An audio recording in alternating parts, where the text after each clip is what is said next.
Fait qu'au stade de l'interpellation, tout individu a le droit au silence. OK? Ça, c'est la première chose. Puis c'est le droit, je pense, le moins connu des gens. Quand la police, donc l'autorité, l'État vient t'interpeller, là, t'es en situation d'autorité, on s'entend dessus, là. Tu sais, c'est l'État qui vient devant toi, t'as le droit au silence. T'as le droit de dire « je ne parle pas, je n'ai rien à vous dire ».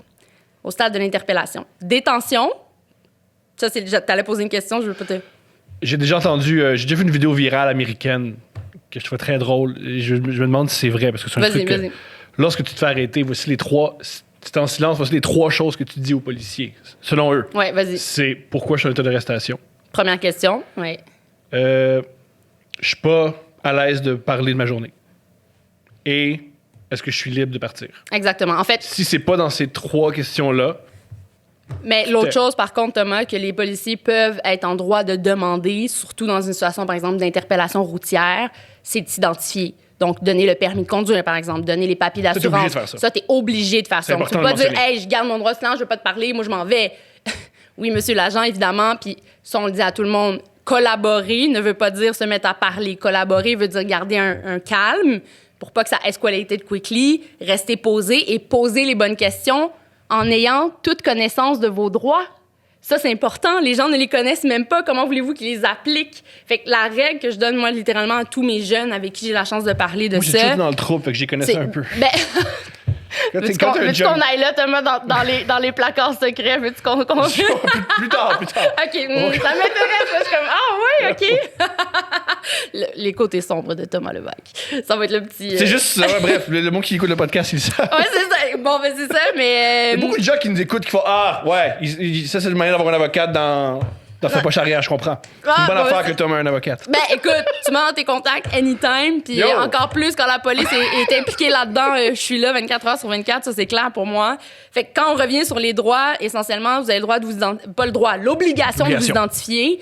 Quand t'es conducteur, hein, le passager n'a pas d'obligation nécessairement de le faire. Lui, il pourrait juste se taire, puis ça reste là, à moins qu'il y ait des soupçons et des motifs raisonnables de mettre les gens en détention pour fin d'enquête, par exemple. Donc, exemple patent, quelqu'un vient de cambrioler...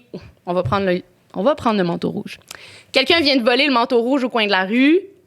Ils viennent d'appeler la police était là. « Ah ouais, tu viens de te faire voler ton manteau rouge? » Oui, ça pop. C'est contemporain au temps, c'est contemporain à l'espace. Puis ils voient un gars avec un manteau rouge. Là, ils ont comme assez de motifs, en tout cas, ou assez de soupçons pour dire... Monsieur, peu importe ta couleur en dessous de ton manteau, on a des questions à vous poser. Il y a un autre face rouge qui vient d'être volé il y a 2 coins de rue. Fait que viens ici, t'es détenu pour fin d'enquête. À ce moment-là, ton droit au silence est plus que jamais applicable. Donc, tu n'as absolument aucune autre information à donner que ton nom, ton adresse à ce policier-là. Tu peux le dire, je veux appliquer mon droit au silence.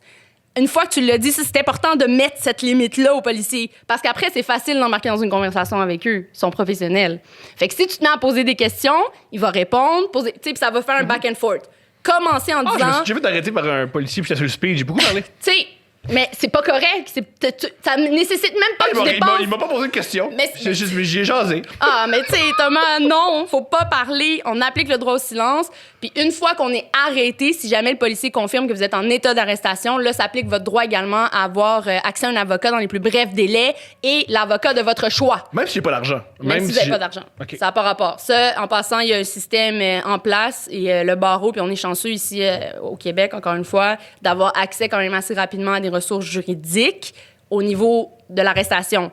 Mais on en voit plein à la clinique juridique de Saint-Michel qui savent même pas par où commencer, là. C'est quoi leur problème ou qui appeler, connaissent pas leurs droits, etc., etc.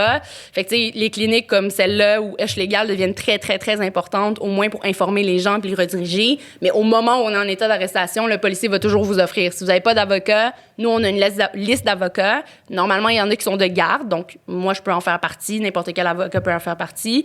Et il y a évidemment la liste des avocats de l'aide juridique. Il y en a qui peuvent dire commis d'office, mais on n'est pas dans les films, là. Ces avocats-là sont très compétents. C'est des collègues que je connais, que je côtoie à tous les jours. Fait que, tu sais, c'est pas parce qu'il est commis d'office qu'il est poche. C'est rigoureux, là, devenir avocat.